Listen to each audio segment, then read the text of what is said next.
चलिए स्टूडेंट्स, आज के इस क्लास में हम लोग फिर से नए सेशन की शुरुआत करेंगे और अब जो हम लोग टॉपिक पढ़ने वाले हैं वह एकदम सीरियल वाइज पढ़ेंगे ताकि हम अपने टॉपिक को प्रॉपरली फिनिश कर सकें।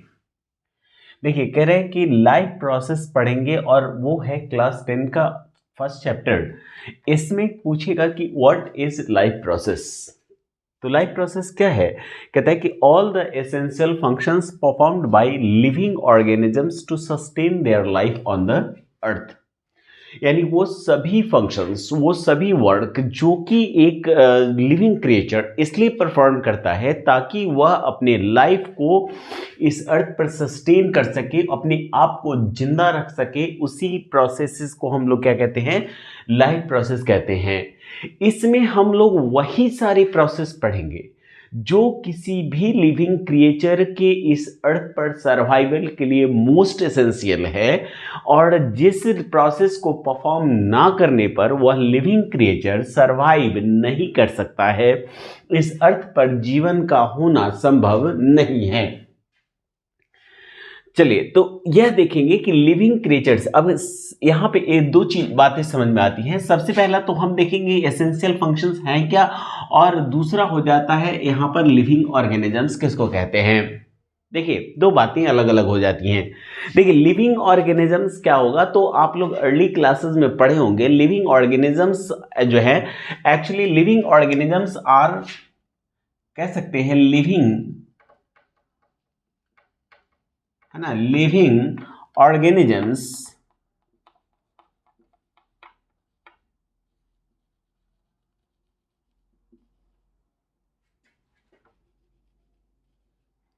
Are complex organisation, complex organization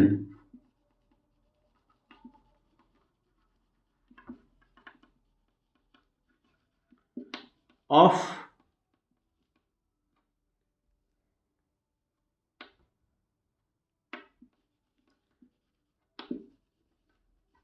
complex organization. Living organisms are complex organization of molecules.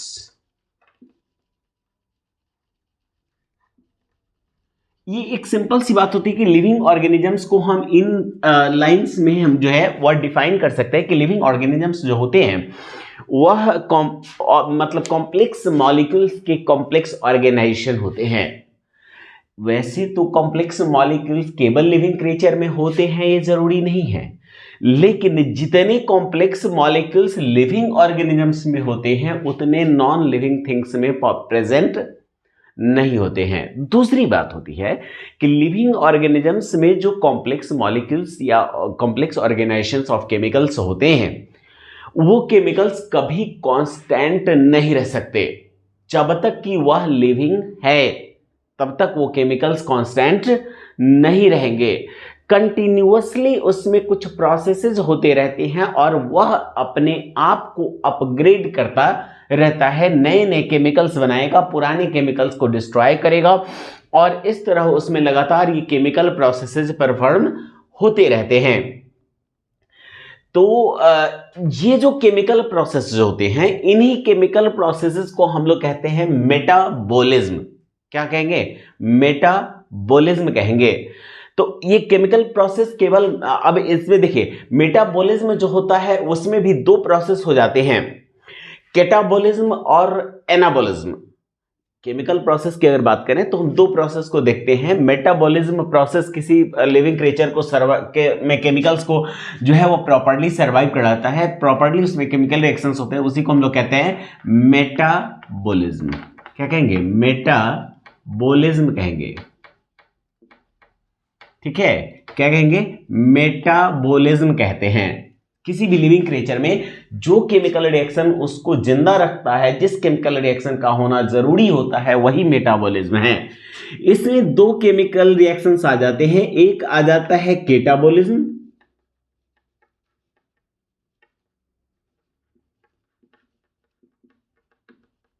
और दूसरा आ जाता है अपना एनाबॉलिज्म।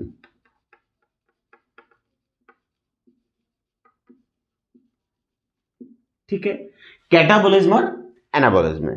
देखिए कैटाबॉलिज्म और एनाबॉलिज्म क्या है, तो ये भी केमिकल रिएक्शंस ही हैं। आपने पढ़ा होगा केमिस्ट्री में कॉम्बिनेशन रिएक्शन और डिकम्पोजिशन रिएक्शन, कॉम्बिनेशन और डिकम्पोजिशन। तो वही जो है वो आपका कॉम्बिनेशन एंड डिकम्पोजिशन, इसी को हम लोग कहेंगे कैटाबॉलिज्म और एनाबॉलिज्म। तो ये दोनों प्रोसेसेस जो है हमारे शरीर में नए केमिकल्स बनेंगे, पुराने केमिकल्स टूटेंगे, पुराने केमिकल्स डिस्ट्रॉय होंगे, और इसी को हम लोग क्या कहते हैं कि इसे हम लोग मेटाबॉलिज्म कहते हैं, और यही लिविंग क्रिएचर्स को सर्वाइवल में बनाए रखता है।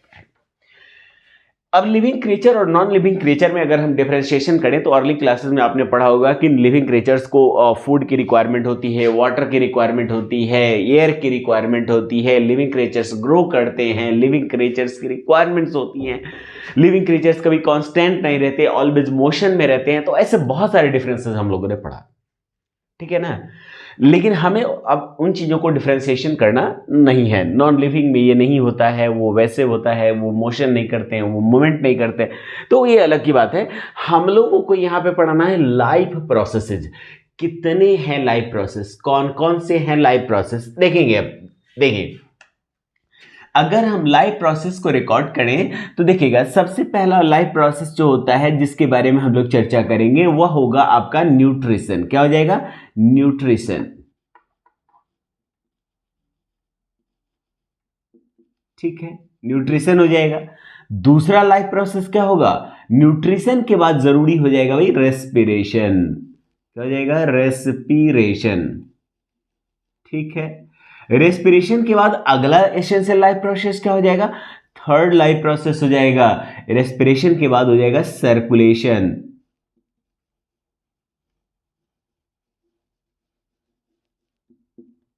ठीक है। सर्कुलेशन के बाद अब ये सारे काम हो गए, न्यूट्रिशन हो गया, रेस्पिरेशन हो गया, सर्कुलेशन हो गया, ठीक है। इसके बाद आपका हो जाएगा फोर्थ प्रोसेस और वह हो जाएगा आपका एक्सक्रिएशन। Excretion,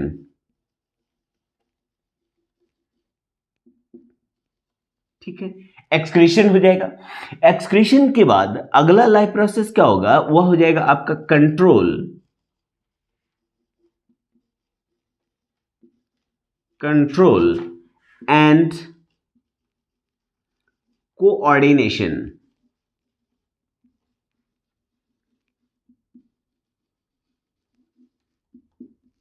coordination. और लास्ट जो प्रोसेस होगा वह हो जाएगा आपका रिप्रोडक्शन। क्या हो जाएगा, रिप्रोडक्शन।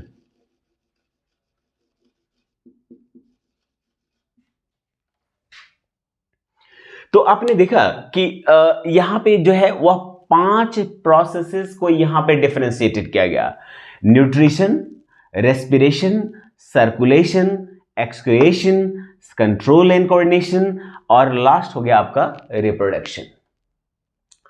तो देखिए यहां पे है क्या कि 6 जो है वो लाइफ प्रोसेस हैं, और 6 लाइफ प्रोसेसेज हर living creature perform, most of, हर प्रत्येक तो नहीं कह सकते हैं, एवरेज तो नहीं कह सकते हैं, लेकिन मोस्ट ऑफ यहां पे लगा सकते हैं कि मोस्ट ऑफ लिविंग क्रिएचर्स जो है वो 6 लाइफ प्रोसेस को परफॉर्म करते हैं।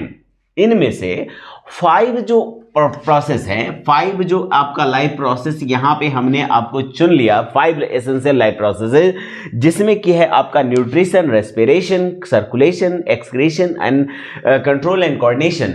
तो ये जो 5 लाइफ प्रोसेसेस हैं वो सभी लिविंग क्रिएचर्स एसेंशियली परफॉर्म करते हैं, क्योंकि इसके बिना किसी भी लिविंग क्रिएचर के लाइफ के सर्वाइवल को इंश्योर नहीं किया जा सकता। लेकिन लास्ट वाला जो है जिसे हम लोग कह रहे हैं रिप्रोडक्शन, लास्ट वाला 6th जो लाइफ प्रोसेस है, ठीक है, तो वह जो है आपका है रिप्रोडक्शन। यह रिप्रोडक्शन प्रोसेस जो है वह सभी लिविंग क्रिएचर्स परफॉर्म करें ये जरूरी नहीं है। यह भी बात है कि यह रिप्रोडक्शन किसी इंडिविजुअल के लाइफ के सर्वाइवल के लिए एसेंशियल नहीं माना जाता है। जैसे आप देखेंगे बहुत सारे लोग अपने जीवन में संन्यास ले रखे हैं और उन्होंने मतलब जो है वो शादी नहीं करी, उन्होंने कभी रिप्रोडक्शन प्रोसेस के बारे में सोचा नहीं कि वो तो क्या वो सर्वाइवल में नहीं रहेंगे, क्या वो जिंदा नहीं रहेंगे, क्या वो सर्वाइव नहीं कर पाएंगे? तो बिल्कुल करेंगे। रिप्रोडक्शन जो है वो किसी इंडिविजुअल के सर्वाइवल के लिए जरूरी,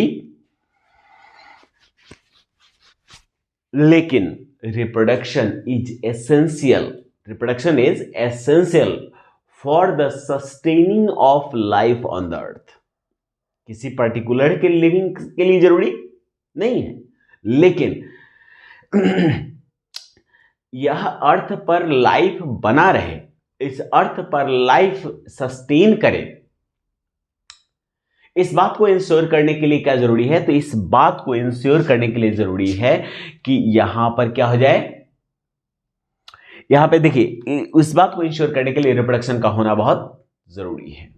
ठीक है, तो 5 हमने एसेंशियल, तब जो ये 5 रखे गए हैं इसको हमने रखा भाई, ये हो जाएंगे आपके एसेंशियल। क्या हो जाएंगे भाई? एसेंशियल हो जाएंगे, essential life process, essential process life process कहलाएंगे, है ना।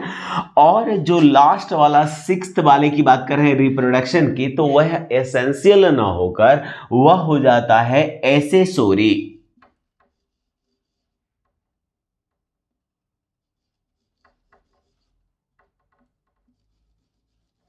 ठीक है, एसेसरी होता है कि यह प्रोसेस लिविंग क्रिएचर्स के लिए जरूरी है भी और नहीं भी, है ना।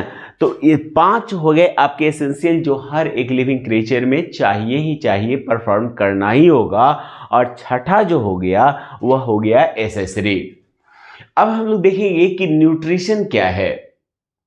ठीक है, तो देखिए इसमें आ जाएगा आपका द प्रोसेस, न्यूट्रिशन का मतलब हो जाता है कि the process of obtaining food and utilising food, यानी वह प्रोसेस जिसमें हम फूड को ऑब्टेन करते हैं और फूड को यूटिलाइज करते हैं, उसी प्रोसेस को हम लोग क्या कहते हैं? न्यूट्रिशन। अब हम लोग क्या कर रहे हैं कि एक एक करके सभी लाइफ प्रोसेसेस को डिटेल में डिस्कस करते चलते हैं। देखिए, न्यूट्रिशन प्रोसेस जो है वह 2 प्रोसेसेस का कॉम्बिनेशन हो गया। एक हो गया द प्रोसेस ऑफ ऑब्टेनिंग, और दूसरा हो गया द प्रोसेस ऑफ यूटिलाइजिंग। तो इसीलिए इसमें 2 चीजें बांध दिया कि the process of obtaining and utilising of food is called nutrition. वह प्रोसेस जिसमें हम फूड को ऑब्टेन करते हैं और उसको यूटिलाइज करते हैं, उसी को हम लोग क्या कहते हैं? न्यूट्रिशन कह रहे हैं। अब देखिए, न्यूट्रिशन में कह रहे हैं कि न्यूट्रिशन का जरूरत है क्या, न्यूट्रिशन की क्या रिक्वायरमेंट है। तो देखिए, न्यूट्रिशन में सबसे पहला जरूरी हो जाता है कि it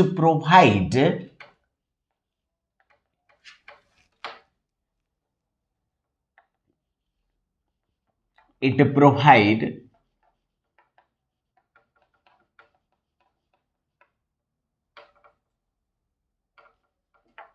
all essential components, all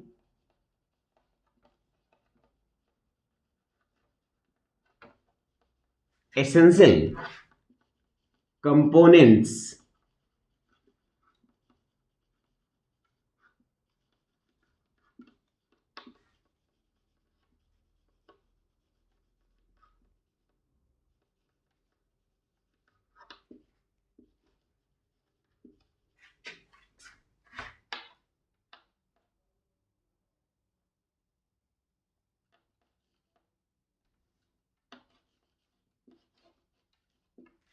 देखिए, जीवन को बनाए रखने के लिए, ठीक है ना, जीवन को सस्टेन करने के लिए जिन एसेंशियल कंपोनेंट्स की रिक्वायरमेंट होती है किसी भी लिविंग क्रिएचर के लिए, वह सारे एसेंशियल कंपोनेंट्स प्रोवाइड कौन करेगा? तो वह सारे जो एसेंशियल कंपोनेंट्स किसी भी लिविंग क्रिएचर को ऑब्टेन्ड होंगे, वह होंगे किस प्रोसेस से? न्यूट्रिशन प्रोसेस से ही ऑब्टेन्ड होंगे। अब चाहे वह एसेंशियल कंपोनेंट्स क्या, तो अगर हम बात करें एसेंशियल कंपोनेंट्स का, तो यह एसेंशियल कंपोनेंट से ही हम लोग पढ़ते हैं न्यूट्रिएंट्स। क्या पढ़ते हैं? न्यूट्रिएंट्स। बात समझ में आया कि ये सारे एसेंशियल कंपोनेंट्स न्यूट्रिएंट्स के नाम से जाने जाते हैं, और इसीलिए न्यूट्रिएंट्स से ही बन गया क्या भाई? न्यूट्रिशन। या कह सकते हैं कि न्यूट्रिशन से बन गया न्यूट्रिएंट्स। यानी जिस प्रोसेस से हमें न्यूट्रिएंट्स ऑब्टेन हो, क्या कहलाएगा? न्यूट्रिशन कहलाएगा। या न्यूट्रिशन को ऑब्टेन करने का प्रोसेस क्या हो जाएगा भाई? तो वह हो जाएगा आपका न्यूट्रिशन। न्यूट्रिएंट्स को ऑब्टेन करने का जो तरीका हो जाएगा वो हो जाएगा आपका न्यूट्रिशन। तो दोनों में एक दूसरे को कोऑर्डिनेट कर लीजिए, ठीक है ना। तो इसी प्रोसेस से, यानी न्यूट्रिशन के प्रोसेस से हमने क्या ऑब्टेन करना है? न्यूट्रिएंट्स। न्यूट्रिएंट्स तो आपने पढ़ा होगा कि सर न्यूट्रिएंट्स तो हमने पढ़ा ही है कि इसमें हो जाता है आपका कार्बोहाइड्रेट, ठीक है। क्या हो जाता है? कार्बोहाइड्रेट, ठीक है। Carbohydrate, fat, vitamins,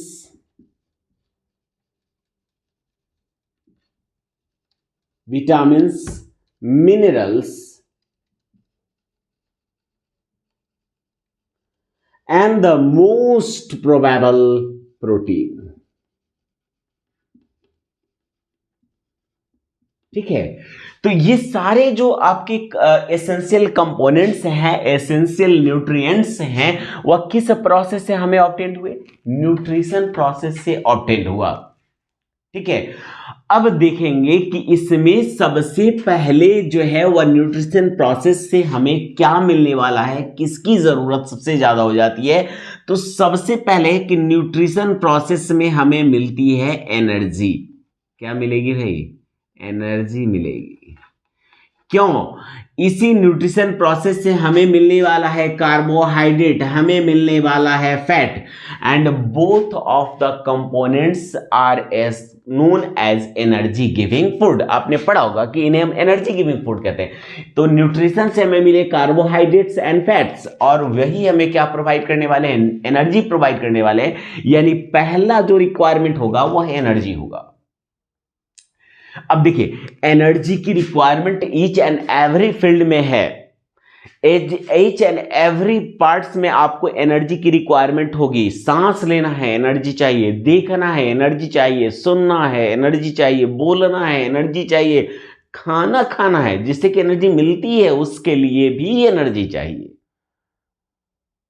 think about that कि आप बहुत दिनों से बीमार हो and you are unable to move your body parts, and someone has to told you that कि took the plate and have your meal। भाई ले लो प्लेट, ले लो, ये प्लेट लो और अपना खाना खा लो।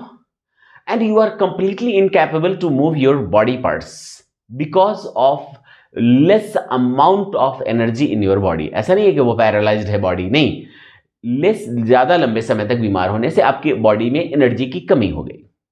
क्या आप उस प्लेट को उठा सकते हो? क्या आप उसमें से खाना निकाल के खा सकते हो?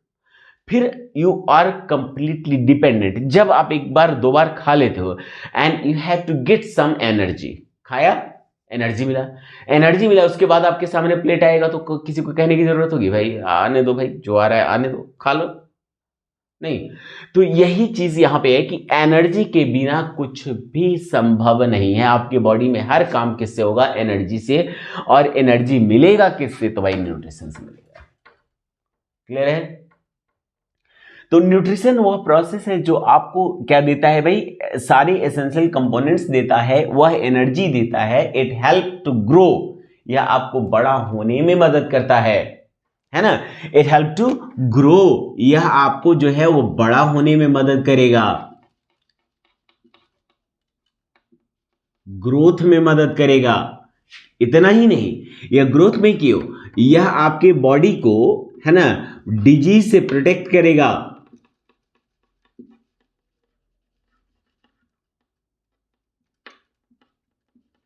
पढ़ा है ना भाई? Vitamins and minerals are known as a protective food. Vitamins and minerals को हम लोग कहते हैं प्रोटेक्टिव फूड। यानी फूड हमें न्यूट्रिशन प्रोसेस से तो मिला विटामिन्स एंड मिनरल्स भी, और यह हमें प्रोटेक्शन प्रोवाइड करेगा। तो क्या हम कह नहीं सकते कि भाई न्यूट्रिशन प्रोसेस से हमें प्रोटेक्शन भी मिल जाता है? And protection from what? Protection from enemies? No, protection from disease, different types of disease, यानी विभिन्न प्रकार के बीमारियों से भाई प्रोटेक्शन मिलता है ना? किससे मिलेगा? डिफरेंट टाइप्स ऑफ डिजीज से, बीमारियों से प्रोटेक्शन मिलेगा। तो यानी यह फूड आपको प्रोटेक्शन भी प्रोवाइड करता है। अच्छा, इसी फूड की वजह से इट कीप्स यू हेल्दी, यह आपको कैसा रखेगा भाई? हेल्दी रखेगा। कैसा रखेगा? हेल्दी रखेगा। ठीक है, हेल्दी रखेगा। आपका बॉडी हेल्दी है, आपका बॉडी कैसा है भाई? फिट है। तो किसकी वजह से? न्यूट्रिशन की वजह से। तो यहां पे हमने ना दो चीजें बताई हैं कि एक है प्रोसेस ऑफ ऑब्टेनिंग और दूसरा है यूटिलाइजिंग। आपने फूड के बहुत सारे बेनिफिट्स देख लिए हैं, बहुत सारे बेनिफिट्स भी देख लिया है। अब देखो कि how do animals obtain food. ठीक है, एनिमल्स फूड ऑब्टेन करेंगे कैसे, क्या तरीका होगा? ठीक है, तो जब जिस प्रोसेस से कोई भी एनिमल फूड को ऑब्टेन करता है वही प्रोसेस क्या कहलाता है? मोड्स ऑफ न्यूट्रिशन कहलाता है। The way the method by which organisms obtained their food, उसी मेथड, उसी वे, उसी टेक्निक को हम लोग क्या कहते हैं? मोड्स ऑफ न्यूट्रिशन कहते हैं। और वही आप पढ़ रहे हो, process of obtaining food. Clear है ना? तो जो प्रोसेस है उसी को हम लोग क्या कहते हैं भाई? मोड ऑफ न्यूट्रिशन कहते हैं। क्या कहते हैं भाई? Mode of nutrition. Mode of nutrition.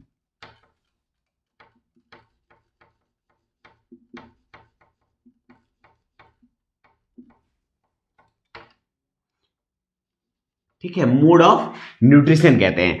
अब देखेंगे कि मोड ऑफ न्यूट्रिशन का मतलब हो गया, हमने आपको बताया ही है कि the method, the way, the technique, the process by which organisms obtained their food is called mode of nutrition.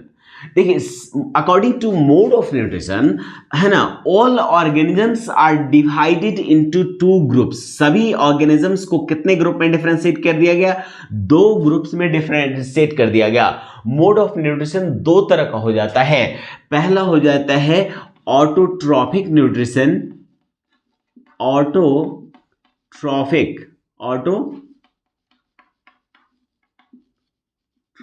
Nutrition.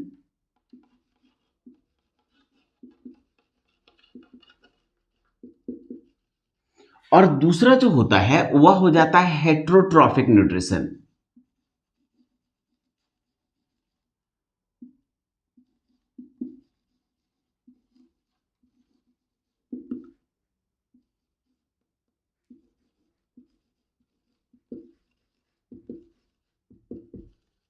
ठीक है, ऑटोट्रॉपिक न्यूट्रिशन और दूसरा हो जाता है heterotrophic nutrition. Mode of nutrition दो तरह का हो गया, एक ऑटोट्रॉपिक और दूसरा हो गया हेट्रोट्रॉपिक। अच्छा, इसमें फर्दर डिफरेंशिएशन भी होता है। हम लोग इस डिफरेंशिएशन को जो है वह डिटेल में नेक्स्ट क्लास में देखेंगे कि जो ऑटोट्रॉपिक मोड ऑफ न्यूट्रिशन क्या है, ऑटोट्रॉप्स किसे कहते हैं, हम लोग इसे फर्दर जो है वह डेफिनेशन के साथ साथ विथ एग्जाम्पल देखेंगे। अभी फिलहाल इतना याद रखिए कि ऑटो मीन्स होता है सेल्फ और ट्रोफोज मीन्स होता है, ट्रोफोज मीन्स क्या होता है? नॉरिशमेंट, पोषण, भोजन प्राप्त करना। तो यही हो गया ऑटो न्यूट्रिशन, यानी जो ऑर्गेनिजम्स खुद से बना सकते हैं, जिन मोड ऑफ न्यूट्रिशन में सिंपल इनऑर्गेनिक मटेरियल्स का यूज किया जाए और तब फूड प्रिपेयर किया जाए, तो वह हो जाएगा ऑटोट्रॉपिक न्यूट्रिशन। और दूसरा हो जाता है हेट्रोट्रॉपिक। तो इसका मतलब है कि जो autotrophic mode of nutrition perform नहीं हो पाता है, उसी को, इसका जस्ट अपोजिट हो जाएगा आपका हेट्रोट्रॉपिक न्यूट्रिशन। यानी इस मोड ऑफ न्यूट्रिशन में ऑर्गेनिजम्स अपना फूड ऑब्टेन नहीं करते, सॉरी अपना फूड प्रिपेयर नहीं करते, बल्कि वो अपने फूड के लिए अदर ऑर्गेनिजम्स पर डिपेंडेंट होते हैं। तो इसको तो हम लोग डिटेल में डिस्कस करेंगे नेक्स्ट क्लास में। अभी आप लोग इसको देखें और रिवाइज करें। Okay, thank you.